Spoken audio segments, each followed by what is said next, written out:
we have a really, really interesting panel, and I think this will be an interesting discussion group tonight because this issue, I think, cuts across so many facets of our lives, not just in our whistleblowing, but in who we are in the world, who our family members are in the world.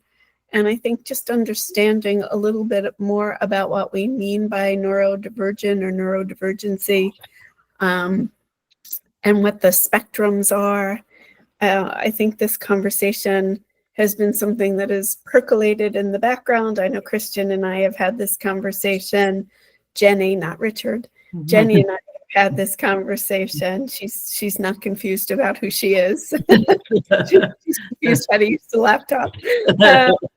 But Jenny and I have also had some of these conversations. And then I met Connor recently at a conference in Chicago for the Law and Society, and he was talking about neurodivergency in families. And so I think we have every perspective from the researcher, the clinician, and the lived experience that I hope we can discuss and come to, because this is for our community. You know, I want to make the point and be very clear that this is really talking about a strength-based approach and how we communicate information and understanding those issues along with what is a trauma-informed perspective. I think there's an intersection here.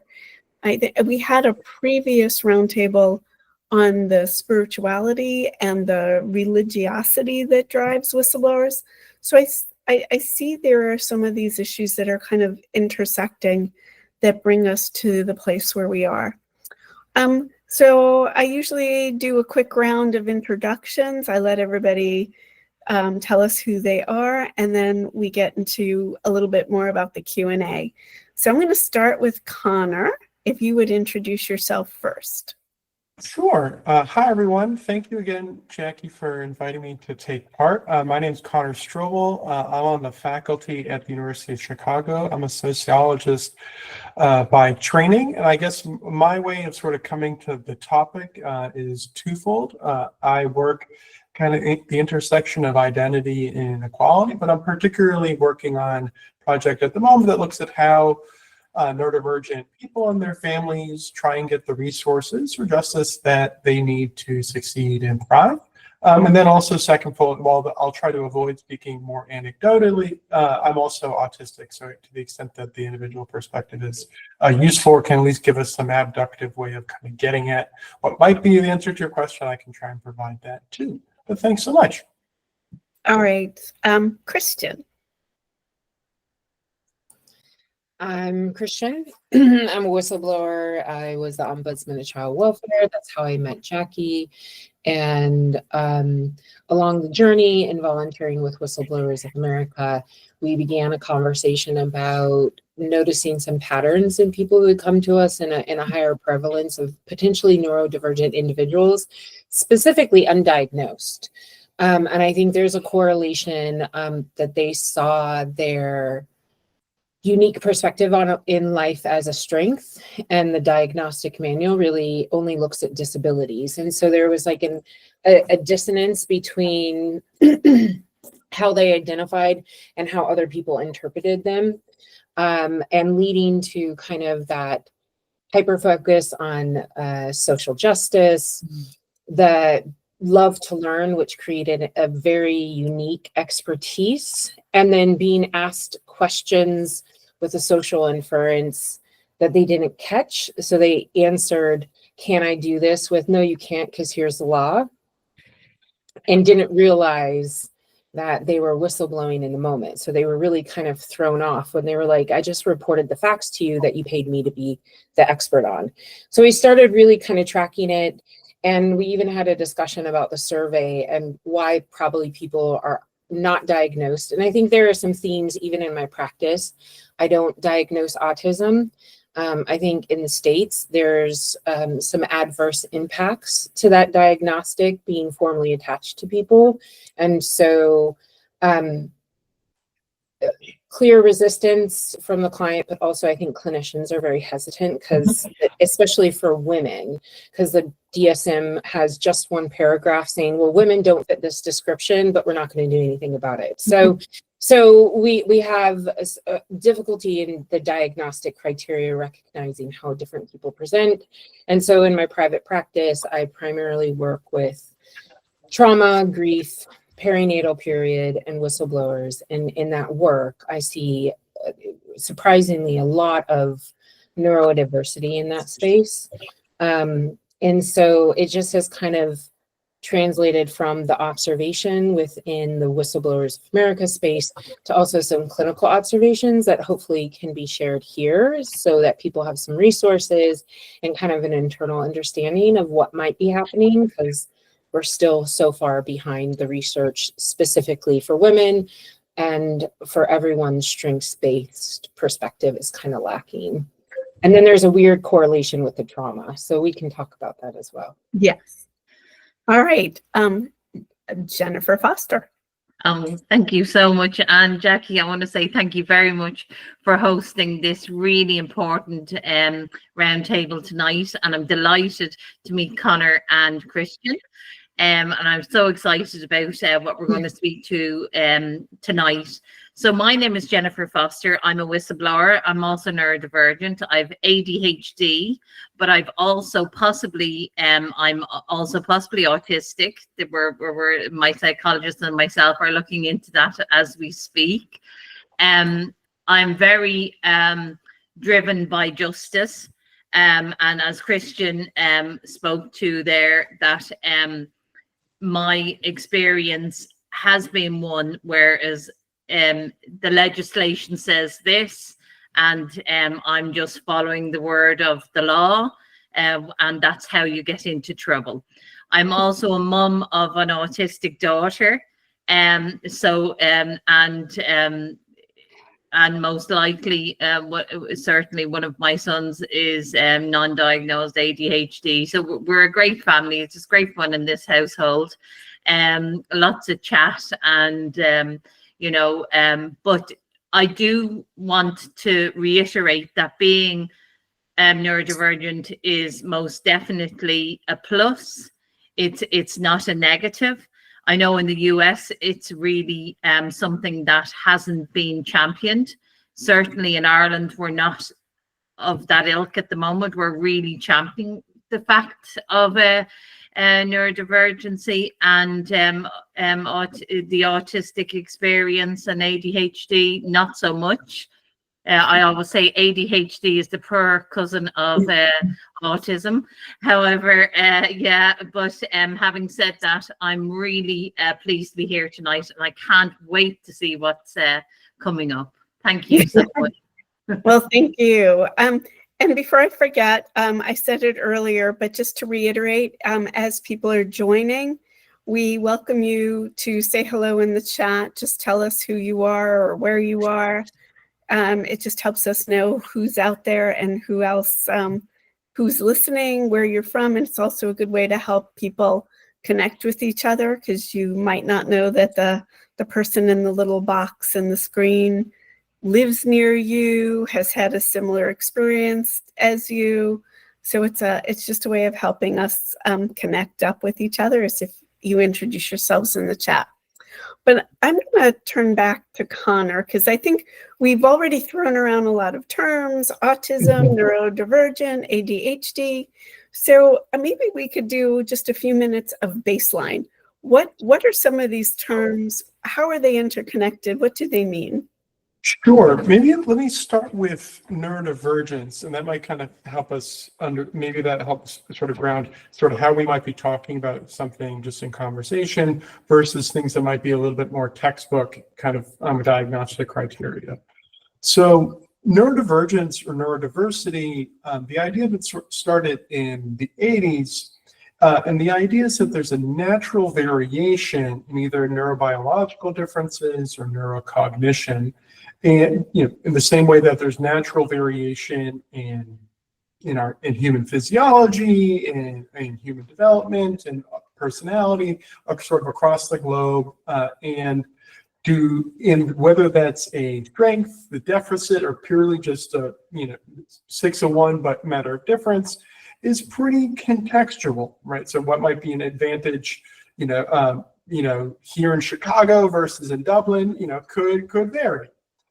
So, and that is in responding to some of the limitations of the diagnostic criteria. So, for example, in what's called the Diagnostic and Statistical Manual, which is often used to sort of looking for criteria and the baseline for evaluating folks, autism is generally understood as persistent deficits in social communication or social interaction, but in addition to sort of having those particular social deficits, also having what they would say restrictive or repetitive patterns, and that can be behavioral, it can be interests, activities, and the like. But what makes that a deficit is really contextual. So if I can imagine that myself, like a lot of nerds, sort of in the offices around the hall with me, we spend most of our time just fanatically reading things, and so what might be a deficit or a skill in the context of my job could be very different than a person who is doing, say, a lot of immediate sort of client services, or a person who is sort of doing translating work or working with technical equipment or doing any different kinds of things. And so the idea around neurodivergence or neurodiversity is to try to understand that whether something is a strength, advantage, deficit, weakness, or just simply a difference depends on kind of the social context that we find ourselves in. And so within neurodivergence, that can include autism, like the definition I just gave, but really it's a pretty big umbrella. So it does include ADHD, Down syndrome. It can include different kinds of learning and developmental disorders like dyslexia or dysgraphia. Social anxiety, all host of different things. And those things, depending, like any of them, depending on the context, can be incredibly advantageous dispositions and ways of relating to the world. And they can also pose different kinds of challenges depending on the context, whether that's because of stigma or just sort of what the nature of people's expectations might be. So hopefully that gives something of a little bit of a catch-all to start, but happy to kind of continue sort of unpacking some of those or talking about some other terms too. No, I appreciate that. And so I want to add in now, Christian earlier mentioned the trauma-informed perspective. Yeah. So what do we know about neurodiversity and trauma? Yeah, so people who are neurodivergent or have a form of neurodivergence, there's all kinds of, in more medical language, you might say sort of comorbidities, but it's quite common for folks to have some form of trauma, and that can be for a variety of different reasons. And some of it can have to do with how people dealing with stigma. It could be for unrelated reasons, but they can also cause compounding difficulties. So for neurodivergent adults, many of the tools by which individuals are screened have historically been geared towards minors, particularly people sort of at very young ages, and only more recently have the diagnostic materials gotten better for screening and evaluating people once they're when they're adults.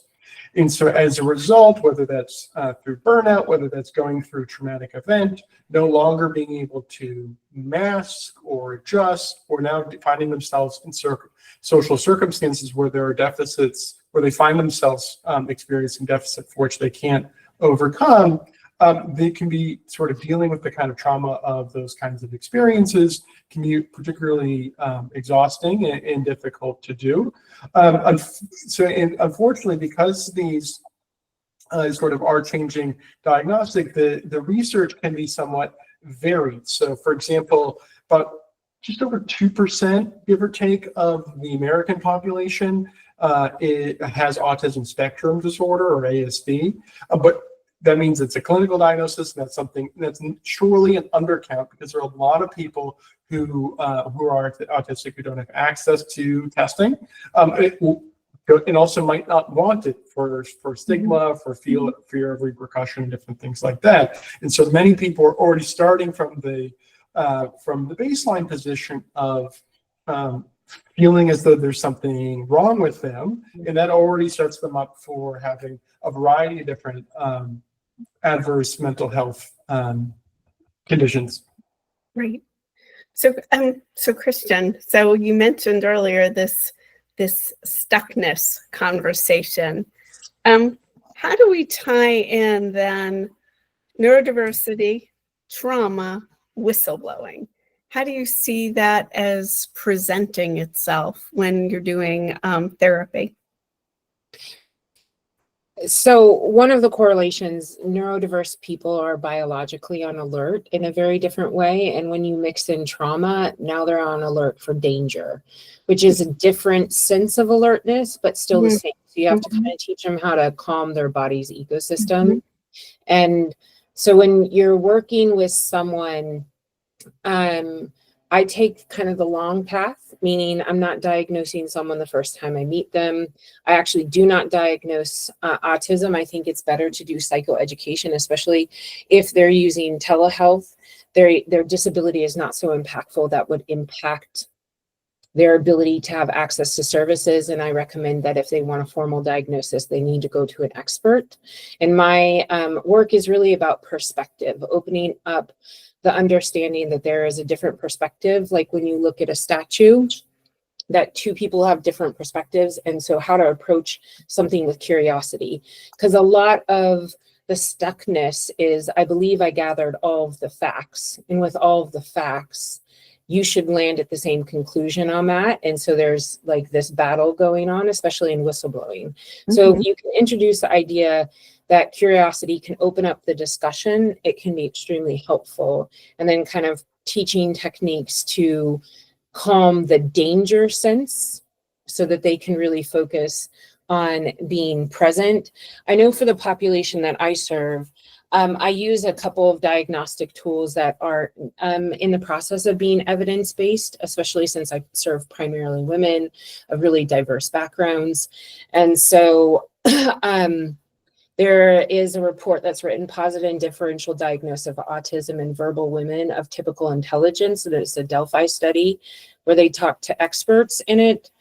And they came up with a list of 37 different qualities for diagnosing. And one of them is really taking your time to diagnose, because these women have learned how to mask so well that if you do it in a short period of time, you won't ever catch it. So it's the longevity. It's creating the trusting relationship, the longevity.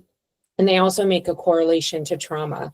And really the correlation in that article is that there's this misreading of social situations that lead to a higher prevalence of danger that lead to the trauma. So it might not actually be organic in the sense of I'm viewing something as trauma that maybe somebody else wouldn't. It's that I put myself in a situation where I didn't see the warning signs that somebody else might see. There's a test called the ASPE test, which is currently being evidence-based. I think it's based overseas, but it transitions the questions because for people who are neurodivergent, they have a really hard time answering questions like a little bit more, a little bit less. It gets very confusing.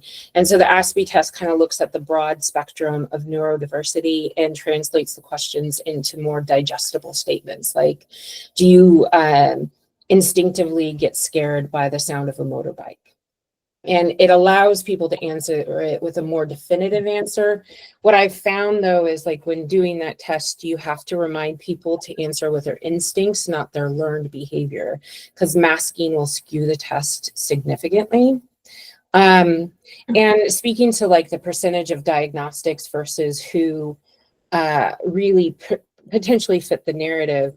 There was a recent study of, I think it was 2 years ago, of high school students going to college. They were looking at who was neurodiverse and what they were going for. And they expected 5 to 6% of the people that they interviewed to meet the diagnostic criteria. And the real walk away from the study was it was 20%.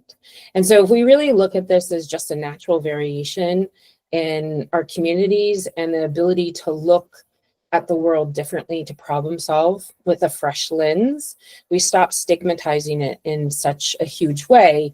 And then with individuals that kind of have that correlation of neurodiversity and trauma, giving them the space to decode what happened and start looking at their perspective of life is extremely valuable. And how do we tweak the things that are maladaptive to be more adaptive? And the internal narrative, because I think also a lot of neurodiverse people have been told they're wrong so much because they don't fit into the norm, which we know by most society standards, the norm is a white man of middle age, right? Like, no offense to anyone on here who fits that criteria, because that doesn't mean that you believe that to be the norm. But that's where the diagnostic manual is written from, that perspective. And so if you're able to acknowledge that, then you can create a conversation around the norm not being the norm, and that you're perfectly normal, and there's a reason that you perceive and engage the world differently. And so it tweaks the discussion on trauma. And then from my perspective, when I'm dealing with trauma, one of the key things I work on is accountability, right? Because in order to heal from trauma, you have to be able to recognize that you're hurt, but you can't perpetrate on others. And so walking that fine line of, like, in my pain, how do I hold myself accountable and protect the communities that I love, right? And I think that's another correlation with whistleblowers, is they get really hyper-focused on protecting one particular community and then accidentally harm the people that are closest to them, like their families and their children, because they're so focused on protecting outward, which is one of the reasons that we've really, as Whistleblowers of America, have expanded our reach to talk about the secondary trauma in families, the secondary trauma in children, and how do we bring people together in a way where we don't accidentally perpetrate against those we hold the closest. No, I love that. I found myself really the what you were saying about perspective and curiosity really resonated. I don't know that I've talked to everybody that has logged in tonight. I've talked to most of you, I think. And that's one of the things I think I find that really interests me when I talk to whistleblowers, is that level of curiosity and their willingness to engage and have that conversation.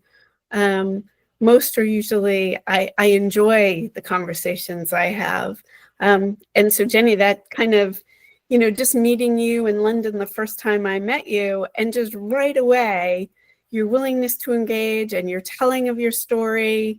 And I think you mentioned earlier that idea about justice. So do you see that the intersection, or is it a conflict, or does it somehow cross over for you when you think about, well, this is justice, and yet I'm curious and I want to learn more? Does that, or is that where ADHD really kicks in? Yeah, sorry, you just cut out a tiny bit when you were asking that question, so I do apologize if I'm not answering exactly what you've asked. So yeah, there is a justice piece with myself. Like, I'll just speak about myself here, because and also I wanted to address something Christian actually mentioned about that. You don't see the dangers as a neurodivergent person when you're highlighting something. Christian, I've had a very long thought about that today. That was one of the things I was thinking about. The problem is, Christian, you do know that you're putting yourself in harm's way, but there's nothing you can do about it, because there's this deep feeling that you have to do the right thing, that you cannot. Sorry, I don't mean to cut you off, but I thought didn't we have this conversation about you see the world with a little bit of rose-colored glasses? Yeah. And you jump in without even thinking that it's that those cues aren't the same. Yeah, Because but you just reminded me of that. Yeah, no, I get what you're saying, Jackie, but what I'm trying to say is, you do know that what you're doing is dangerous, or that could have implications.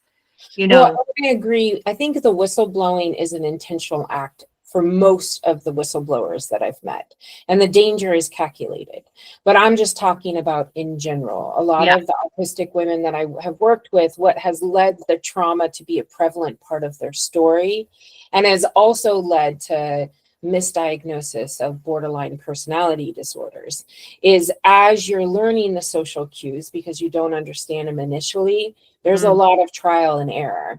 And then as you get deeper into your career, you start to see them for what they are. So most of the whistleblowers have had that sense of danger and how do I plan for it? And I know I'm putting myself in danger, maybe in the whistleblowing, but along that journey, I think that's where a lot of autistic women get misdiagnosed.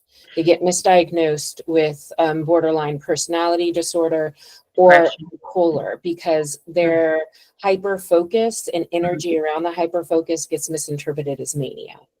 Yeah, no, totally, and no disrespect, but a man probably wouldn't experience that, because you are so right. But if you want to rephrase your question, Jackie, I do apologize. I couldn't quite hear it. You cut out there. Sorry. If you did want me to answer a specific question. Well, I was just asking, like, from the ADHD perspective, what Christian had said about curiosity versus, just feeling so strongly about, this is my commitment to justice. I know my facts, or where is that that crossover or that conflict? How do you resolve that? All right. So as an ADHDer, you can literally not take a break, not drink a glass of water for 6 hours, and you can hyper focus on a specific subject. So for instance, if you have a situation going on and you feel very strongly about it and you want to find out more, nothing will stop you. And it has had a dire impact, I have to say, on my family and on my husband and everyone else around me, because you get totally hyper focused. And that is a difficulty. And I think that's the part that can be difficult from an ADHD perspective, is really trying to find everything you can about a certain subject. So I suppose in a way, it's nobody can call you out that you don't know, that you're talking out of your hat, as we say, you know what I mean? You're talking from your hat. So in that respect, I think with ADHD particularly, you get hyper focused, you can't let go, you want everyone to understand your perspective, and you work so hard at that really people at the end, they really, they nearly switch off, because I mean, what else can you do? So it's learning. Honestly, Jackie, through this whole journey, it's learning that sometimes you do have to work at switching off, and you do have to work at saying, I've done as much as I can in this situation. It's so difficult for somebody with ADHD, and I'm sure an autistic individual feels the same, that, I've done as much as I can and I can't do any more. Now pass on this to somebody else. There's a correlation that I'm curious if you also see in yourself, where sometimes I found that people's hobbies become their form of income. And when the whistleblowing happens and their hobby is interrupted, there's a huge identity disruption because you've tied your self-worth to your job. Yeah. And now that job doesn't exist in the same way, and you have to re-find your self-worth, because it always existed independent of that. But the hobby, the special interest, the love for learning becomes the place of the income, right? And so when that is taken away, it's really, really difficult. Christian, it's quite funny, because I think you really adapt, and this is something that I've seen time and time again. So for instance, especially somebody with ADHD, something goes wrong, they start again, and they start something else, and they find something. So something goes wrong, they say, fine, that didn't work, but let's try this. And there is that kind of evolving or revolving door, whichever way you want to put it, that you can find you instinctively, myself anyway, if something goes wrong, I'll try something else. I've no embarrassment about failing either, which is really a good trait, you know. So you know, that from my perspective, that's how I see it anyway. If I might jump in on that briefly, one of the things you mentioned, which I related to very much, at the risk of starting off sophomorically, but I promise I'll sound smarter in a second, was you know, well, I think one of the great lines of literature or cinematography that relates to us was Steve Carell's Office, where he says, you know, I don't half-ass anything, don't half-ass two things, whole-ass one thing. And I found very much that sort of speaks to it. And there's a way in which, for many neurodivergent folks, there's a kind of Manichaean approach, whether that's to our interests and our passions, but also to general sort of orienting ideas. And so whether that is sort of ethics, like if this is the right thing, you do the right thing. If this is the wrong thing, you don't do the wrong thing. And that's just kind of how it is. Yeah. And, you know, you might have sort of, you know, there aren't, you know, other than sort of special cases and weird trolley problem things to work through. You know, the political backroom dealing is not exactly the most, you know, sort of pretextual things aren't exactly the most familiar. Similarly, when you have systems by which to resolve these kinds of problems, if you see something as, you know, not really how it's supposed to be, but you also see like the institution itself as either it's not working for it operates in a way that's not intelligible. It seems like it's all bureaucracy and you can't see the end of it, or you don't have any direct reference to an actual just outcome. It might seem like it's not worth it. And so it might require sort of a recalibration. That's why, whether that's sort of ethics, whether that's ideas about sort of gender or politics, people very commonly are black and white. And that can also mean that, you know, you can run into battle with an emblazoned sword, but it also can mean that when when that doesn't happen, to steal maybe a Britishism, you know, can quite take the piss out of you at the same time, at the risk of, you know, smart sophomoric. But yeah. No, so I appreciate where we're at in the conversation, because I think I want us to think about, for the rest of maybe the session, is the recovery aspects of how do we, Christian and I keep using the term stuck and unstuck, which I think refers to the trauma, fight, flight, freeze, fawn mode. And so we see some people that get frozen in their fight mode and they become very hypersensitive to just everything going on around them. But I also know, I haven't seen anything in the chat, which is kind of unusual. I haven't seen anything new. But if there are questions or comments, you are welcome to use the chat. Or if you want to ask a question or join the conversation, usually this is about the time where we let everybody join in. But I wanted to give one thought. Yeah, go ahead. I haven't seen anything yet, so go ahead. Yes.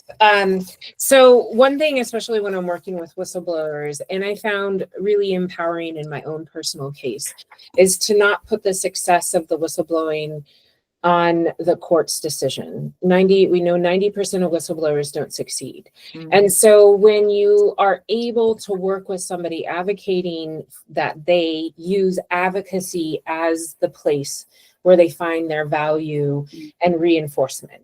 Because litigation, for the most part, unless you're able to do a class action, really doesn't have a huge impact on the system. There's a personal win, there's a justification that you're a whistleblower, and it took 7 years for the court to identify me as a whistleblower, but they're still saying that I was just horrible, right? And so, you know, it's going back again and again and again I was terminated without cause. But really where the focus has to be, instead of letting that be where I live and breathe, was that I was able to change the legislation, which protected the population that I wanted to protect. And so the court case became such a background piece of my life when the legislation was pushed forward. And I was able to use the legislation, or use the litigation to push forward the legislation, because it outed individuals in a way that they couldn't not acknowledge. And so learning from my own personal experience and everyone that I've listened to on this journey, it has become a piece of healing. Investing in, just because your job was taken away doesn't mean you don't have the responsibility to protect that community that you began this journey for. And so giving them the resources and the avenue to speak. And I think something that's powerful about the conference, and a piece that we try to tag up, and why we tend to end up in DC, is so that people can have access to their legislators, so that they can go and speak to them, and so they can understand how that system works. And that can be really, really empowering, right? And so that court becomes like, yeah, I'd like to have this personal win that would justify what I've done. But we also have to remember, sometimes money costs too much, and it will never heal the damage that was done, whether it's to your career or to your family. And so if you're able to refocus and say, I can still protect this community, but it might be in a different way, right? And finding that avenue, finding that voice is extremely healing, and can get somebody out of that unstuck, because you get so hurt that your career was taken from you, your voice, your expertise. But when you remind somebody, just because you're bleeding doesn't give you the right to bleed on others. And you can't just keep on changing a Band-Aid and not cleaning out the infection. So let's talk about the harm, the grief, the trauma that you're dealing with, the identity disruption. Let's work on healing so that you can be present for this community again, because you didn't do it for nothing. Right. And that's really powerful, especially for the neurodivergent population, because once again, their identity sometimes gets tied to their jobs.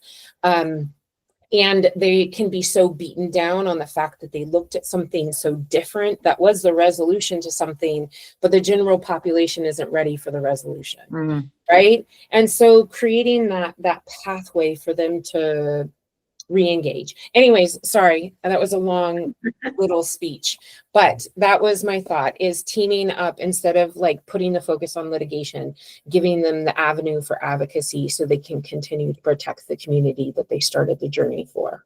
Jackie, if I could just interject there for just a second, because Christian, it's so true what you've said there. So I think you asked about the healing point for, and I'm going to kind of speak with it to that. So I think where particularly a neurodivergent person finds healing is when, like most whistleblowers, and it's not just neurotypical, same, is when you're believed.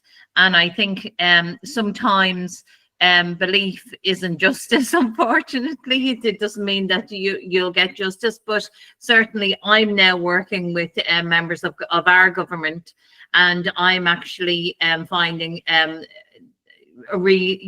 really good feedback, and I'm feeding into ministers and different things like that, and I'm finding that path very rewarding. And I think, Christian, that it's so true what you've said. I think we need to rethink ourselves and rethink what we want out of this. We didn't start, I certainly didn't want money out of this. I wanted justice, and I wanted a change in legislation from the get-go. I wanted a change in legislation.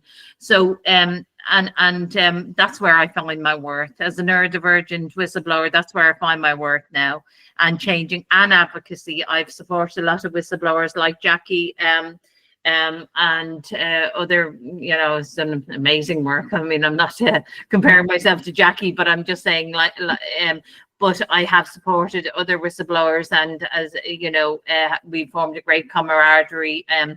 But I do believe that what you've said is totally correct, Christian. Yeah. And just for visual people, like when I was the ombudsman, I got to see it face on, right? Like I got to see the front of the statue and be face to face with people I was speaking to. And now that I'm a community member, I'm from the back, right? I don't get all of the inside information. I don't get to have audiences with the same people. And my perspective has changed, but it doesn't mean that I can't use the knowledge I had when I was here to still advocate, right? And actually, the reason I have this little statue is because Jackie was telling me once about describing an elephant and the trust you have to have in the other person if one person's standing on the other end. And I think that is a key to working with neurodivergent populations, is introducing the idea of perspective. And just because they see something you don't doesn't mean it's not true. And so we have to approach it with curiosity, because it takes us out of a place of anger. Anger will never be successful. That's a secondary emotion. And if you're trying to move forward with anger, you will always be behind the person who's identified the driving emotion, the driving cause. And so how do we get to a common place and understand it? No, I think this is sort of the perfect confluence here, is talking about some of these things, because I think for me as well, whether I'm neurodivergent or traumatized, I don't even know. I just knew I needed a new perspective. I knew that anything I said or did at that moment in time, because that could change too, at that moment in time, I wasn't welcome in the community that I had spent 40 years building. So I found myself on the outside looking in. I love that the perspective changed. And then I had to figure out, well, what am I going to do now? And then this whole new world opened up, maybe because I was curious and I wanted to meet other whistleblowers. I wanted to hear other stories. I wanted to learn from other experiences. And that's what brought me to this. And, that's led to like 1,200 different whistleblowers at this point that have come to Whistleblowers of America in 32 countries. I wouldn't have had that experience had I not had the bad experience. So it's trying to figure out how you take the bad experience and turn it into something good. But, Connor, I think we were talking earlier as well. So, and I'm going to keep using this word curiosity just because I like it. How do you tap into that? Like, how do you take these moments of stuckness, and what has been maybe your experience in the research or in working with people? How do you take those moments of stuckness and open up that curiosity to help them maybe see things outside of that tunnel that they're in? So maybe, I think, complementary to what one of the points Christian was making earlier, I think that sort of what it means to come to a good outcome, especially when these things can be very, talking about laws, we're talking about individual instances in which wrongdoing happened or a person it rightfully is aggrieved. There's also something intrinsically valuable about making sure that the process itself for whistleblowing is protected, and that means sort of the act of just doing it. So even if the procedure itself doesn't lead to the right outcome, by going through the system, whether that's using the system and therefore giving material for the court of public opinion, but also just sort of keeping that system going. So whether it's bad actors don't tend to sort of learn, especially if they got away with it the first time. And so that also means that by sort of maintaining the trail allows, if someone else comes behind you, you set the predicate for them to be successful. Or when other people use these instances of arbitration or instances sort of court documents in minutes, and you have I mentioned in the chat, but you have some sort of budding, quite righteous law clerk in the middle of the night trying to find ways of understanding sort of how to write the opinion for a judge. They see this and it changes their mind. Or if you have a legislator who's sympathetic, oftentimes they need the personal anecdote of a constituent or something that helps paint the story that allows them to go onto the, go onto the bully pulpit to make the case.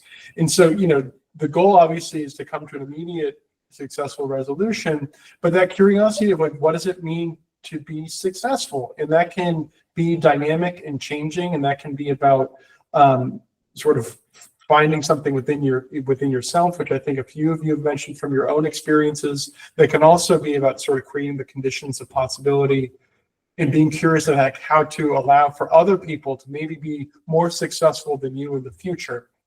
So I know that the nice thing about it is it can be pretty open-ended. I know some people had asked sort of what does that mean to be productive, and say we can maybe punctuate that down with some specifics too. To add on to that, I think the sentiment is our rights are built on the back of others, right? And sometimes we just get a little bit further than the last person. Mm-hmm. And I think something I've long before I joined this space, I always worked in the nonviolence resistance space. And I think it's really important self-care, right? Because we can't mitigate all of the harms that could come to us. But part of advocacy is making sure we're around to advocate. Right? Making sure that we're around and sustained. Because if we burn ourselves out, then we won't be present for anyone else, whether that's physically, emotionally, mentally. And self-care is a really important tool. Something that I talk to my perinatal community about a lot is the most recent research is the most safe, well-adjusted children are those who have a mother who has access to joy. Because that joy is something that's mirrored in their children, and being transparent about this was a really tough day and I might have messed up, but here's how I'm going to solve it. Because if you have anxiety as a parent, your kids are going to have anxiety. So how do you heal? And so part of preparing yourself for harm is joy as a form of resistance and participating in life and recognizing that everyone else has a right to heal, but so do I.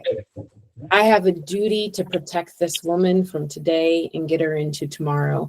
And if I can't adhere to that duty myself, then I can't expect it for someone else. And that's part of the issues is we really have to acknowledge self-care is instrumental to moving the mission forward and protecting communities.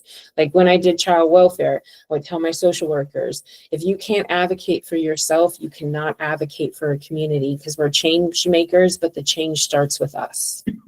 So if you want other people to be safe and stable and have access to joy, you need to be safe and stable and have access to joy. And that is a really high personal responsibility, but we should never ask something of someone else that we're not willing to do ourselves. And so part of protecting yourself from harm is making sure you're safe and stable and have access to joy. So, and I want to apologize because I didn't think anything was in the chat. Somebody should have yelled at me. But it all of a sudden just went boo, boo, boo, boo, boo, and a whole bunch of messages just showed up on my side in the chat. So if I've missed questions, I certainly apologize. I see people have been sharing their personal histories and their LinkedIn profiles, and some of the work that they're doing. Oh my goodness, I am way behind on where this chat is, and I apologize. But I see people with doctorates, people who have done other research on neurodiversity. Wow. If anybody does want to make a comment or join the conversation, if I've missed questions, please. I mean, the comments are great. I see Tia, Jessica has made comments. Sakima has introduced, Charles has introduced, Richard, Judine. I am so impressed with all these comments. I'm sorry I wasn't catching them as they were coming in. Daniela, did I miss anybody? Did anybody want to add anything, or should we just keep going with the conversation as we are? Okay, well, I still don't see. I can build off Christian's last point. Oh, Bali raised hand. Yes, go ahead, Bali. Bali is wonderful. She joins every week, every month. I have a question. I'm just curious if there's any research, because there are a lot of whistleblowers that have autism spectrum disorder or ADHD, or maybe high scores on like the childhood adverse experiences scale. So I wonder, is that population more likely to develop a trauma and stressor related disorder as a result of the whistleblowing, because there was already like a pre-existing sort of vulnerability? I'm just curious if there's any research on that, because like the strength is we hyper-focus, we don't give up, we have the tenacity to spend 10 years in court, but it can also be kind of a vulnerability. And so I'm just curious if there's any research on that topic about who ends up, because Jackie, I guess you're the one that made the connection between combat PTSD and the kind of symptoms you were seeing in whistleblowers. So I'm just curious if there's any research on that topic, if anybody's aware of that. Absolutely. Oh, please go for it. Oh, no, I was just going to say I dropped something into the chat that doesn't fully speak to it, but in part does. That's all. No, so absolutely. There are some ways in which, for some, the emotional self-recognition can be challenging, whether that's sort of immediate knowledge of, or having the sort of, because thinking in black and white means sort of the subtle vocabulary of differences between just sort of good and bad, but you might not instinctively have the 300 emojis in your head to sort of precisely point out sort of where you're at. Similarly means that because you are fastidious to your interest, your passion, your cause, the thing that's sort of animating your behavior, means you might, many people can struggle to sort of do the very kinds of self-care, because they might not find themselves being emotionally drained or sort of even drained with their like energy otherwise. And so that can be something that kind of, that has to be, for many people, a learned adaptation to figure out how to do things that are to sort of take the break, pump, and then recharge in order to sort of be well in general, or then to sort of return to whatever the task at hand is with either a fresh perspective and a full tank. But that can be a particular challenge for many subgroups of neurodivergent people. And that it can also exacerbate the symptoms, right? Because having trouble concentrating, right, is a feature of, for example, ADHD. And then it's also an issue with trauma disorders, right? Trauma and stressor related disorders. So for me personally, I feel like some of my symptoms got much, much worse, after my whistleblower experience. And I'm just curious if other neurodivergent people had that experience also, with having it be harder to focus, especially on something that was traumatizing, like related to your case. I personally found that to be true, because I got through graduate school and all that kind of stuff. I developed all kinds of, compensatory strategies. But then, after I developed this trauma and stressor related disorder, it was much harder to kind of compensate, at least in certain areas than it had been before. Bali, can I just can I speak there just for a moment, Jackie? I was an avid reader before my whistleblowing days, and I've found it almost impossible to finish a book now. I'm trying to really kind of concentrate on that more, because it soothes the mind, but I just don't have the capacity at the moment to really concentrate enough to complete a whole book. But I'm trying to do it slowly but surely. So I would attest to what you're saying there, and I agree. Yeah, and I think I saw Andrea is on here somewhere. The idea that the legal professions, whatever country you're in, because I think there are people besides Ireland, that no matter what country you're in, this idea that the legal profession needs to be a little bit more trauma informed when it deals with whistleblowers, because you're asking people to repeat and repeat and repeat their trauma. And Bali, I've heard so many people tell me, I just don't want to tell this story anymore. I just can't. It's exhausting and it's draining. And you just get sick and tired of hearing your own story. And it's just it just drains you, and you don't want to go through that anymore. And I think that's part of why some whistleblowers quit, not just because of the financial. It's just the trauma to themselves and their families. And I think, Jenny, you mentioned it earlier, like people just don't want to hear it anymore. Oh no, absolutely. And very much so for some neurodivergent folk who I've known for quite some time, that it's been very difficult for them, because they just keep on retelling their story, and after a little while people don't want to hear it. I had that initially, but thank God I'm a little bit more interesting now. But yeah, as you found out in Dublin, Jackie. Yes. But, You can weave a story, yes. But yeah, no, it can be difficult, yeah, to let go. Well, and somebody mentioned Daniela put Jennifer Fraser's book. We've had Jennifer on other things on the bullied brain. I do find it interesting to kind of go back to Bali's question, that when you do some of these PTSD assessments, they'll ask if there's been a TBI, and can the evaluator separate out the TBI symptoms from the PTSD symptoms. I don't know that we do that across the board. And there's also, Andrea, we worked on this chapter, so it's fresh in my mind, this idea of what they call the eggshell skull.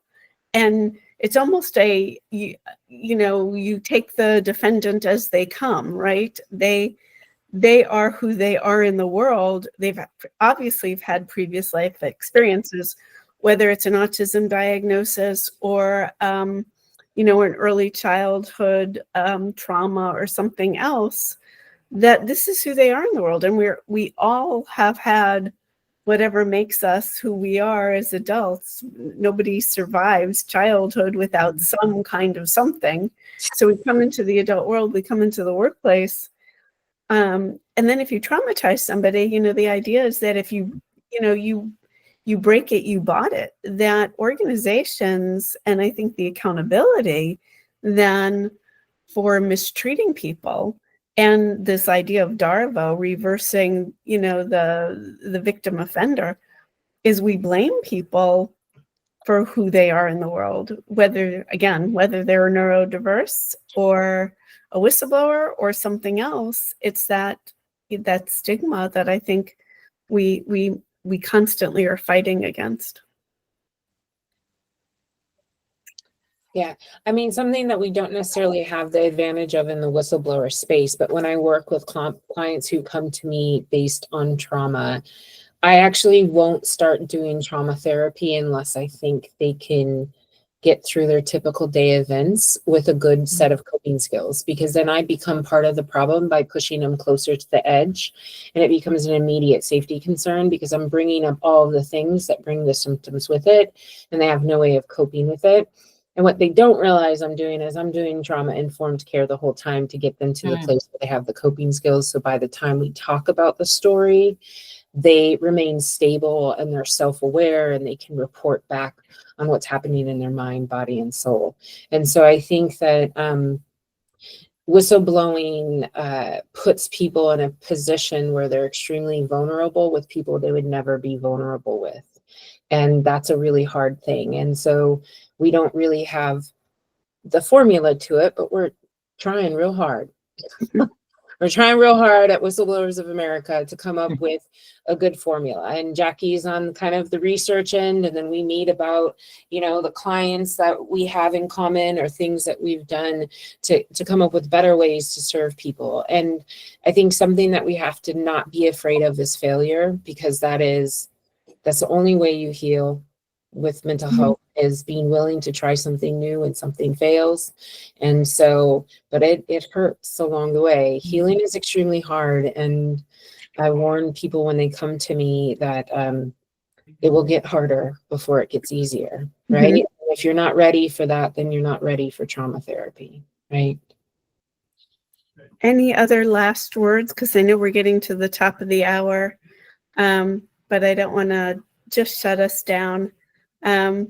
Connor, Jenny, looks like you want one more Just one more very thought? quickly, I just really wanted to say that finding a good psychologist is really important when you're neurodivergent. Through Transparency International, I had an amazing psychologist, and she was incredible. However, going through my assessment, the person who actually diagnosed me is autistic himself, and he is now my psychologist. And I have to say that he is just an incredible individual and treads very carefully around everything. And I actually feel amazing after his sessions. And that's a very difficult thing to do as a therapist. He's just an incredible individual, much younger than me. So very well informed. And yeah, I would say just tread very carefully who you actually engage with and who you speak to about your trauma. And I would have to just reiterate that point. And Connor, any closing thoughts? Yeah, absolutely. I think thinking about it, going back to the act of whistleblowing itself,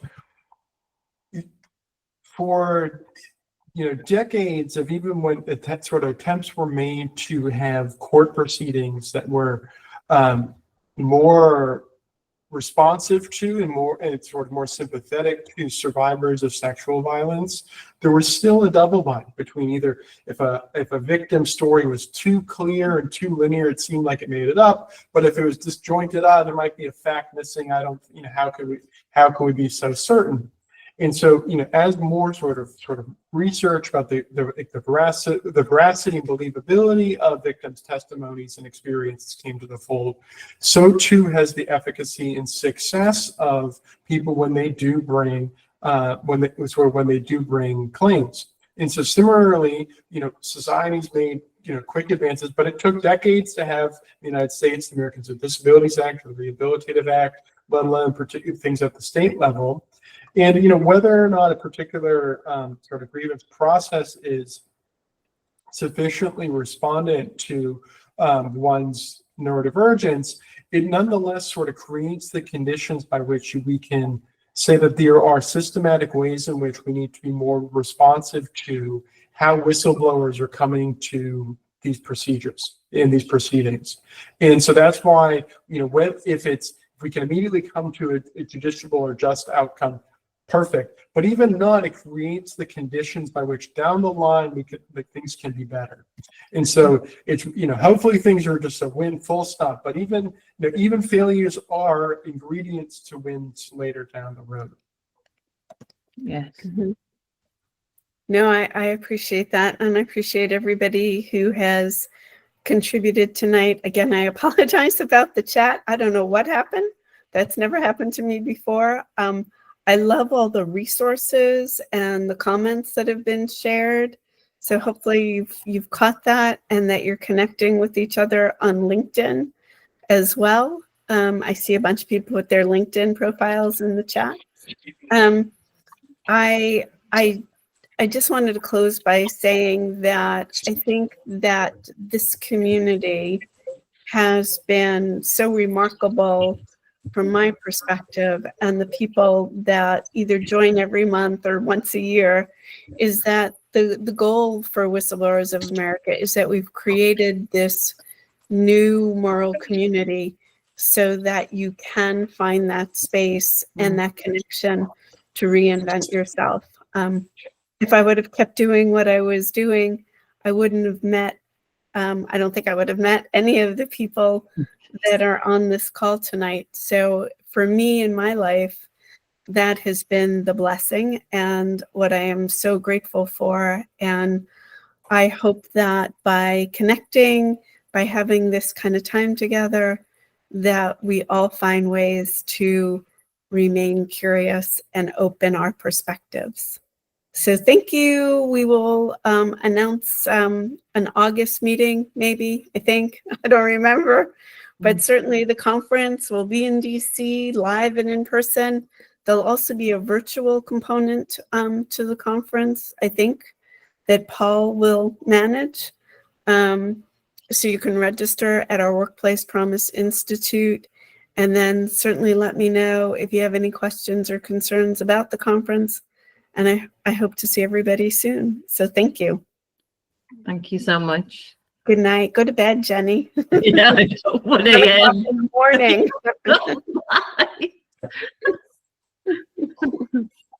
Bye.